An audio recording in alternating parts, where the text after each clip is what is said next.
Binti wa mama mnaonitazama, hakuna mwanamke anayetamani kuzaa mtoto asiyekuwa na akili timamu. Hakuna mwanamke anayetamani kuzaa mtoto mlemavu. Hakuna mwanamke anayetamani kuzaa mtoto mwenye disability yoyote.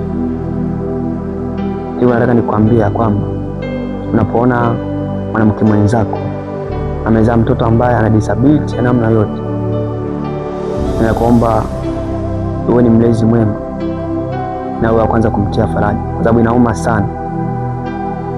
Lakini mabinti walio wengi wamekuwa wakiwatenga wale watu wenye disability, wale watoto walemavu wamekuwa wakiwatenga. Lakini nataka nikwambia kwamba kama ningekukuta wewe, kuna wakati ungejuta kuzaliwa, lakini mwenyewe ni binti bado jawa na uzazi wa kujifungua, muombe Mungu sana na uoneshe hali ya unyenyekevu. Siku nikikukuta utajuta sana, muombe Mungu akupe roho ya unyenyekevu.